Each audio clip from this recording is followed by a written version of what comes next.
When people think of success, they think of intelligence. Yet with the advent of the internet, a new skill is becoming arguably more important: the ability to rethink and unlearn. In his book, Think Again, Adam Grant goes into depth on why you need to adopt the habit of rethinking into your life and how you can go about doing so. Welcome back to the Book Squad, a series where I go over the insights from some of the best books I have ever read. In this video, we're gonna talk about some of my favorite insights from Think Again. The first thing I learned was why people hate rethinking and what we can do to stop it. The first is that our modern monkey brains are cognitively lazy. We often prefer the ease of holding on to old views over the difficulty of grasping with new ones. Questioning threatens our identity. If we define ourselves by our views and beliefs of the world, then what do we become once we change those beliefs? The second is that rethinking isn't prioritized by the group. After college, many surround themselves with a yes group, people that validate their opinions and identity. Why change ourselves if the group doesn't do so? A great example of this is Mike Lazardus and the BlackBerry. In 1984, Mike did what so many great entrepreneurs of his time would do. He dropped out of college. He created his flagship product, the BlackBerry, a wireless communication device used for sending and receiving emails. Famous people from Bill Gates to Christina Aguilera raved about the BlackBerry when it first came out, saying it literally changed their lives. By the summer of 2009, it accounted for nearly half of the US smartphone market. In 2014, its market share had plummeted to less than 1%. What happened? Mike was unwilling to build on the original concept. Despite the advice from his leadership team, he didn't want to make the BlackBerry into a personal pocket computer. Mike failed because he was unwilling to rethink. What mindset made him unwilling to take the advice of his leadership team? 2 decades ago, Grant's colleague, Phil Tetlock, discovered something peculiar. As we think and talk, we often dip into the mindsets of 3 different professions: preachers, prosecutors, and politicians. Each of these mindsets brings with them a distinct identity and set of tools for our disposal. In preacher mode, we deliver sermons to protect and promote our ideals. In prosecutor mode, we marshal arguments against others to win our case. Finally, we shift into politician mode when we campaign and lobby for the approval of our constituents. Mike was in preacher mode. He was so focused on spreading the glories of the BlackBerry, he forgot to change it with the times. There is a 4th profession, one aiding itself to the essential skill of rethinking we have been talking about so far: the scientist. We move into scientist mode when we're searching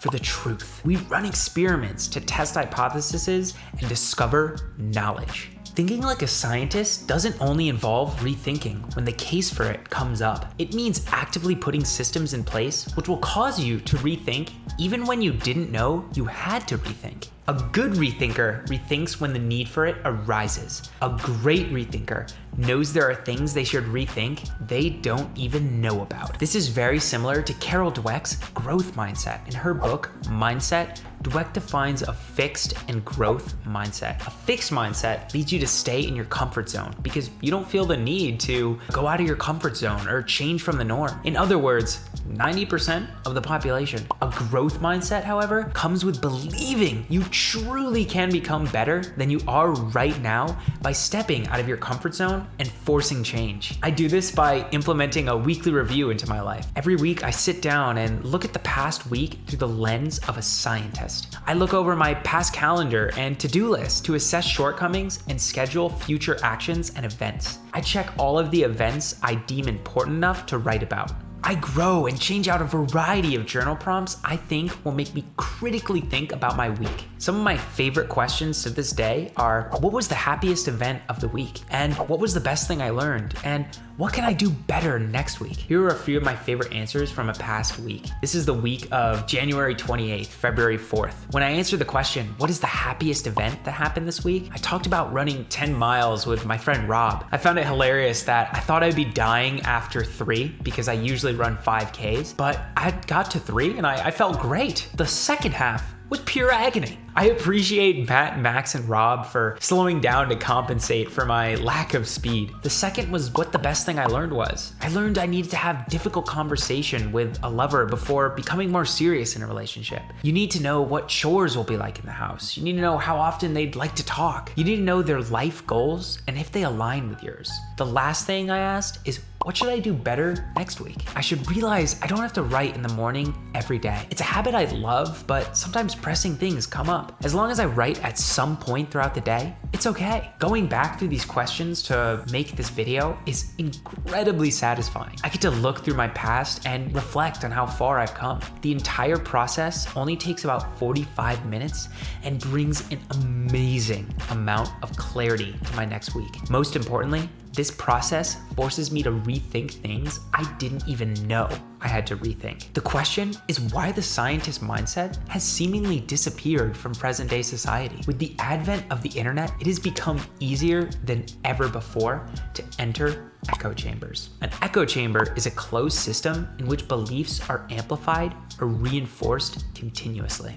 In psychology, there are two biases that drive home this pattern. One is confirmation bias. We tend to see what we expect to see, even if there is more there. The other is desirability bias. We tend to see what we want to see, even if it's not true. Grant says his favorite bias of all, however, is that I'm not biased bias, in which people believe they are more objective or unbiased than others. Interestingly, smart people are more likely to fall into this trap. Intelligent people find it harder to spot their own limitations. There are situations, however, in which you should embody preacher, prosecutor, or politician mode. You can't be open-minded in every circumstance. One example is my use of Rome research for all of my personal note-taking. I use Notion for all of my content creation. Many people in the Building Second Brain community have been switching over to Notion for their note-taking instead of Rome research. Despite this movement, I remain steadfast in using Rome. I've changed my note-taking apps before from Google Drive to Rome, and it took an extreme transition phase. In my opinion, it's better to take notes at all than switch systems and stop taking notes entirely out of friction. Another thing I learned in Think Again is the importance of detaching from your ego. Grant states the goal is not to be wrong more often. It's to recognize we're all wrong more often than we'd like to admit. And the more we deny it, the deeper the hole we dig for ourselves. A couple of months ago, I was cutting garlic while cooking with my brother and cousin Gustavo. I've been cooking for a good part of my life, but only recently started trying to get past level 1 home cooking, smashing things together and heating them in a pan. As I was peeling the garlic, Gustavo looked at me strangely. "You're doing it wrong," he said. Huh?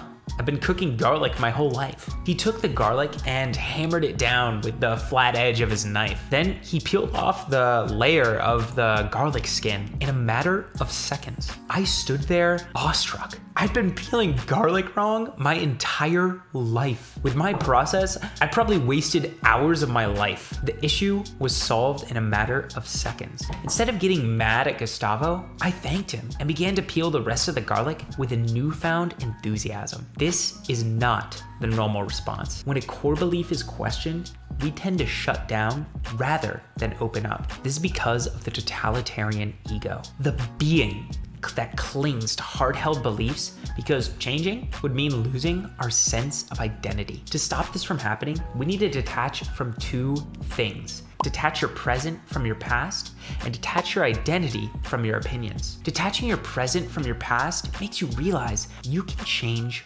right now. Just because your past self was ignorant doesn't mean you have to be. Detaching your identity from your opinions makes it much easier to shift your beliefs and switch tools. Define yourself as someone who forms the best opinions or beliefs based on your current limited knowledge. I hold the habit of rethinking as one of the most critical parts of my identity. This makes it vastly easier to rethink and pivot because it reinforces my identity rather than breaking it. You can ask any of my friends what I was like 2 years ago, compared to 1 year ago, compared to 6 months ago, compared to now. Every single one of them will probably say I am unrecognizable at each of the time frames. As Bridgewater founder Ray Dalio told Grant, if you don't look back at yourself and think, wow, how stupid I was a year ago, then you must not have learned much in the last year. Why is this so scary? Are there more things that we can do? Even if you do these two things, it can still be hard to adopt the habit of rethinking.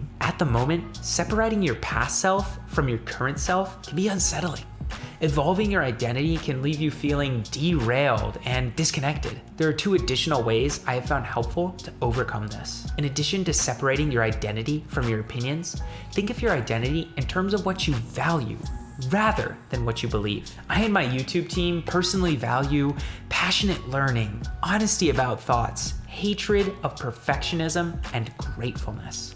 Defining ourselves on these metrics makes change much less scary, as most of the time, the values stay the same. It's only the tools or beliefs that change. The second thing we can do is laugh at ourselves more. Research shows that if we're comfortable being wrong, we're not afraid to poke fun at ourselves. Instead of beating ourselves up over past mistakes, we can turn our ignorances and stupidity into sources of present amusement. I now laugh when I peel garlic shells. The only thing I can do is think about how much time I wasted doing it improperly beforehand. It's easy to think others will judge us for rethinking or admitting past faults. Human beings are universally scared of the unknown. The thought some of our most loved friends, family, and colleagues will change fills many with a deep sense of terror. It doesn't have to be this way. There are many cases where someone's willingness to admit fault and try again has been commended spectacularly. British physicist Andrew Lin is a fantastic example of this power. In the early 1990s, he published a major discovery in the most prestigious science journal. He presented the first evidence it was possible for a planet to orbit a neutron star, a star that had exploded into a supernova. He realized several months later he had failed to adjust for the fact that Earth moves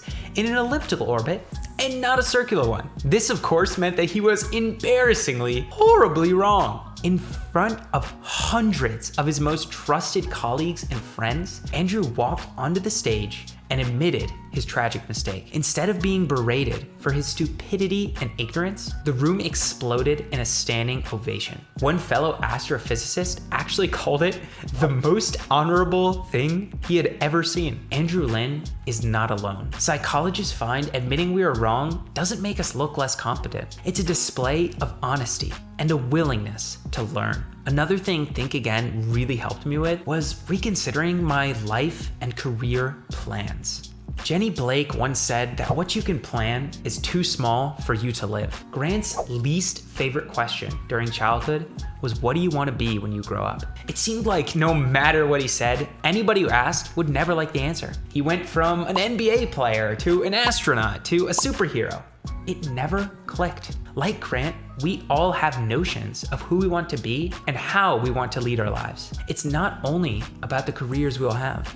At an early age, we develop ideas on who we want to marry, how many kids we want to have, which school we'll attend, and where we will live. The dangerous part of plans like this is they can give us tunnel vision. We become beholden to certain options. Unfortunately, when we experience pain in our careers or other life plans, our first instinct is almost never to rethink, but rather to double down and remain steadfast in our commitments. Tim Ferriss says it perfectly in the 4-Hour Workweek. Most who avoid quitting their jobs entertain the thought their course will improve with time or increases in income.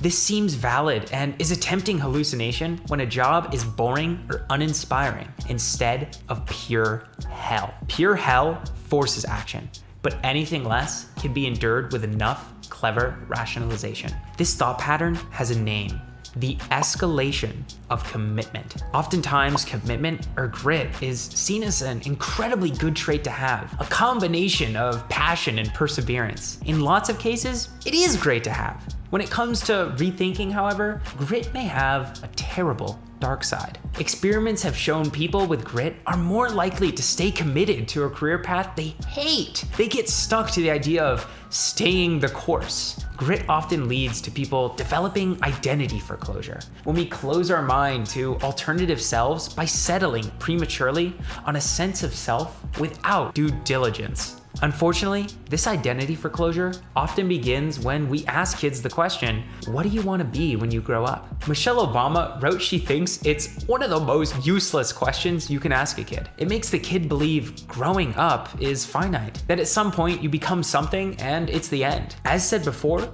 this doesn't just happen in careers. We foreclose on all types of things in life. Deciding to start college during the pandemic, only to realize we should have considered a gap year. Ending a romantic relationship because we don't want kids, only to realize years down the road, we might after all. It's essentially the opposite of an identity crisis. Instead of accepting uncertainty about who we are, we convince ourselves to a rigid plan seemingly at random. Grant has noticed often the students most certain about their career paths are the ones most regretful 20 years later. To make matters worse, by the time people discover the choice they made was the wrong fit, they often feel it's too late to think again. The sacrifices to salary, status, skill, and time seem too great. Just so you're all clear, I think it's better to lose the past 2 or more years of progress in your life than waste the next 20 to 40. Grant's and my advice is to take same approach healthcare professionals do in their careers. Like how we make appointments with healthcare professionals when nothing is wrong, we should schedule times in our calendars to ask some key questions to ourselves as a checkup on our career and life plans in general. Questions like, when did you form the aspirations you're currently pursuing? And how have you changed since then? And have you reached a learning plateau in your role or workplace? And is it time to consider a pivot? I do this same thing during my nightly journaling, weekly reviews, and yearly reviews. Every single night, I write down the most prominent thing that happened in my day. Things I want to know and will be nice to look back upon down the line. I also write down the favorite idea I've been thinking of, as well as the best thing I learned that day. In addition, I'll write down any anxieties or fears I'm having and what I would like to do better tomorrow. My favorite questions might be what I ask myself during my yearly review. During this sacred time, I go through an 80-20 analysis of my year as a whole. An 80-20 analysis works off the idea that often 20% of the inputs account for 80% of the outputs. This idea works across an insane number of mediums. When going through my 80-20 analysis, I ask myself, what 20% of things account for 80% of my happiness, as well as what 20% of things account for 80% of my unhappiness. When I did this last year, I realized one of my favorite things to do was write book summaries and create videos like these. I also found out some of my old friends I met during my semester at Cornell were leading to negativity and a toxic outlook on life because of their constant complaining. In response, I scheduled more time to make book summaries and stopped seeing those old friends. Rethinking life and career plans comes back to thinking like a scientist. Grant says one of his favorite people in outlining this process is his colleague, Herminia Ibarra. She says the first step is to entertain possible selves. Identify some people you admire within or outside your field and observe what they actually do at work on a day-to-day basis. The second step is to hypothesize how these things might align with your values, passions, and skills. The third step is to test out different identities by running experiments, doing informational interviews, job shadowing, and sample projects to get a taste of the work. These same principles and steps can be applied to anything in life. Considering starting a home cooking journey, considering starting your own YouTube channel, considering moving to the Bahamas and spending the rest of your days drinking margaritas and playing Settlers of Catan with your friends? Design experiments, test hypotheses, and figure out if you like that sort of life before accepting it into your identity. Ultimately, the end goal of all of this is one thing: happiness. After all, what's the point of going through this whole career process and learning more if not to be happier? Aristotle explains in his book, Nicomachean and Ethics, every single thing in life has an end, a reason that we do it. The shipbuilder's end is to make a ship. The legislator's end is to create laws. Happiness is the only thing in life that has no end. You achieve happiness for the sake of achieving happiness. You would think that with the coming of the internet and all of these other technologies, we would be happier than ever. Wrong. According to the World Happiness Report, which ranks 156 countries by how happy their citizens perceive themselves to be, people living in the United States reported being less happy in 2018 than they were in 2008. Why is this? Grant points out 4 possible reasons for this terrible drop in happiness. The first is we're pursuing happiness too much. We might be spending too much time worrying about if we're happy, that we end up not being happy. Happiness isn't something that you choose to be. You just are. You'll be walking down the street and all of a sudden realize, oh, wow, I'm happy. The second is we're trying to pursue peak happiness. We spend so much time looking for those really big highs and small uncommon events, we forget happiness matters more on the frequency of positive events rather than having 1 or 2 amazing ones. Most of life is boring and unconventional. If you can't learn to love these moments, you will be in agony for most of it.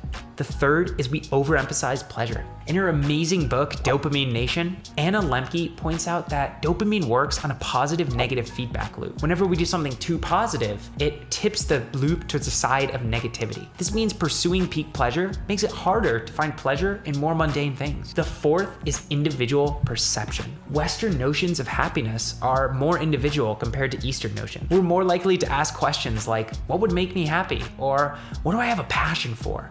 Rather than trying to help the group as a whole. To fix this issue, many try and go on breaks. They hate their careers and think that escaping from them will help. The issue is that this doesn't fix the problem at its core. Remember, it's still you on the vacation. If you're sad where you are and then you get on a plane and go to Italy, the same sad you will just be in Italy. As Ernest Hemingway wrote, you can't get away from yourself by moving from one place to another. Instead of going on vacation, you should do what the ancient Greeks preached. Know thyself. Figure out who you really are. What do you want to do with your life? What do you value? What hobbies or careers have you not given a fair try? Are you really who you think you are? Or playing a character that your past self forced on you decades or years ago? Despite all of this preaching about switching careers and life situations, there are still times when grit is a good thing. When it comes to careers, instead of searching for the job where we'll be happiest, we might be better off pursuing the job where we expect to learn and contribute the most. In a study of entrepreneurs, the more effort they put into their startups, the more enthusiasm they had about their businesses. In Cal Newport's book, So Good They Can't Ignore You, he explains the problems of pursuing your passion. It's common life advice that we should chase what brings us joy or makes time fly by. Newport argues it's this very notion that makes us miserable. Many people don't know what they're passionate about because they have never dived hard enough into something to see results. Passion comes from honing a craft. I never thought I would enjoy writing as much as I do now.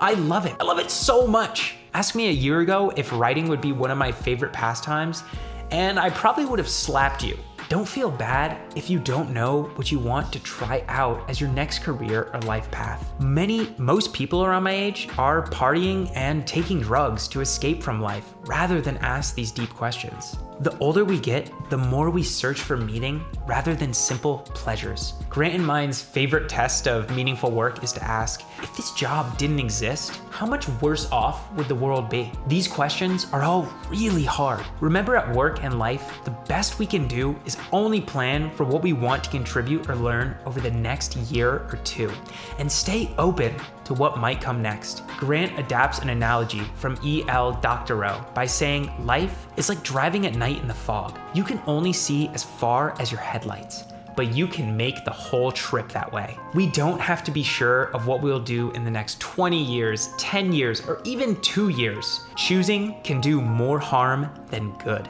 There is only one thing that we can be sure of at every stage of life, no matter what situation we're going through. We can be sure that we will always need to think again. Be sure to check out the book for yourself in the description, as there are a ton of things that I didn't get to dive into that I'd love for you to see. Check out the rest of my Book Squad playlist to see more amazing books you should consider checking out.